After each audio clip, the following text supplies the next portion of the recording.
هذا العام فيما يخص النجوم المغاربة. السلام عليكم عشاق كرة القدم، لا تنسوا دعم قناتكم كرة لايف بلايك واشتراك فضلا وليس أمرا.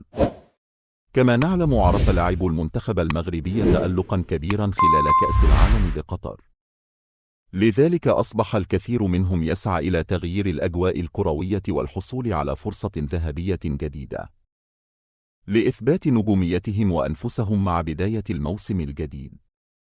لذلك في هذا الفيديو سنتعرف على أقوى 7 انتقالات متوقعة للاعبين المغاربة هذا الصيف.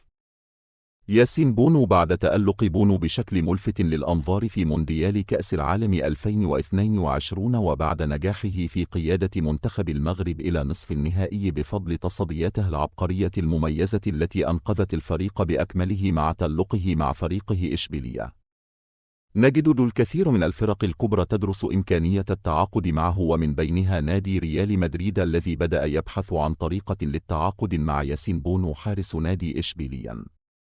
فمن المتوقع انتقاله خلال الصيف في صفقة مميزة لكلا طرفين قيمتها بحوالي 30 مليون يورو، خاصة أن بونو سينتهي عقده مع إشبيلية قريبا.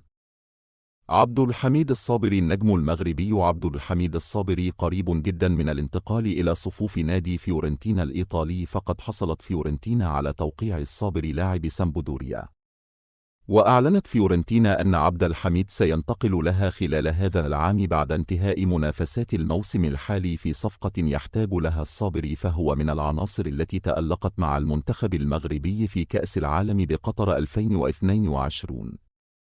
ولم يتم الكشف عن أي تفاصيل تخص الصفقة سواء مدة العقد أو القيمة المالية حتى الآن. يوسف النصيري. يوسف النصيري نجم المغرب الذي أثار ضجة كبيرة في الأوين الأخيرة بقفزته الشهيرة في ربع النهائي كأس العالم في مباراة المغرب أمام البرتغال، فقد ارتفع عن الأرض أكثر من كريستيانو رونالدو مع تسجيله هدف التأهل لنصف النهائي وتألقه هذا الموسم مع ناديه فريق وإشبيلية الإسباني، وهو ما جعله يلفت أنظار معظم الأندية الكبرى وبالتأكيد يتلقى العديد من العروض. فمن المتوقع انتقاله إلى ويست هام يونايتد الإنجليزي خلال هذا الصيف أو نادي نيز الفرنسي، حيث قدمت إدارة النادي عرضا بقيمة 15 مليون يورو له. نصير مزراوي. انتشر مؤخرا بالوسط الرياضي كلام بأن برشلونة تقترب من التعاقد مع مزراوي لاعب ميونخ الألماني، وذلك خلال فترة الانتقالات الصيفية الحالية، حيث أن برشلونة تبحث عن مركز ظهير أيمن قبل خوض مباريات دوري أبطال أوروبا ولا الدوري الإسباني الموسم المقبل. ومن ضمن اللاعبين المرشحين للانضمام إلى النادي الكتالوني نصير مزراوي، بعد أن طلب اللاعب من وكلائه إيجاد مخرج له من ميونخ بسبب عدم مشاركته بشكل مستمر. حكيم زياش.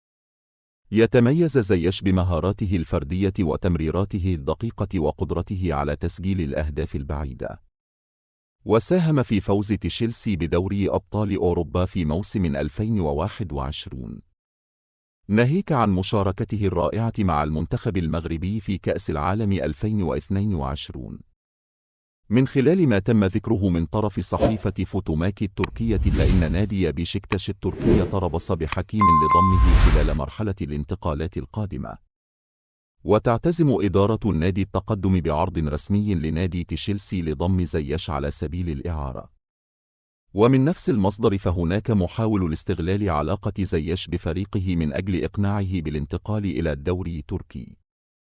أشرف حكيمي. لسنا بحاجة إلى تعريف اللاعب الدولي المشهور أشرف حكيمي الذي يتألق مع ناديه باريس الجيرمان الفرنسي والمنتخب المغربي. وكشف تقرير صحفية أن نادي مانشستر يونايتد الإنجليزي يحاول ضم اللاعب إلى صفوفه من خلال إغراء باريس جيرمان بقيمة مالية كبيرة في سبيل التخلي عن مدافع المنتخب المغربي. وحسب تلغراف البريطانية، فإن يونايتد تعتزم إلى دفع 64 مليون يورو في صفقة مميزة من نوعها للتعاقد مع أشرف حكيمي. سفيان أمرابط. بعد أن قدم عرضا لنفسه على برشلونة الانتقال إليها على سبيل الإعارة مع بند الشراء الإلزامي، ولكن رفضت برشلونة العرض بشكل قاطع، مما ألزم وكلاءه على تعديل العرض، فجعل البند اختياري وكانت برشلونة راضية. ولكن رفضت فيورنتينا العرض نظراً لعدم وجود بديل له في الفريق. فقد عاد أمرابط مرة أخرى إلى صفوف فيورنتينا، والآن يتسارع نادي برشلونة لخطف نجم خط الوسط المغربي بعد تألقه في المونديال والتعاقد معه خلال فترة الانتقالات القادمة، حيث قالت صحيفة ماركا الإسبانية أن نادي برشلونة يستهدف التعاقد مع أمرابط على سبيل الإعارة تحت بند أحقية الشراء النهائي بنحو 50 مليون يورو. فمن المتوقع انتهاء عقده مع فيورنتينا في نهاية 2024. وقالت فيورنتينا أنها ستسمح بخروجه حال وصول عرض مالي مناسب. وبهذا نكون قد وصلنا إلى نهاية المقطع، ونتمنى أن يكون الفيديو قد نال إعجابكم، ولا تنسوا الإعجاب بالفيديو وعمل متابع للقناة. نلتقي في فيديو جديد.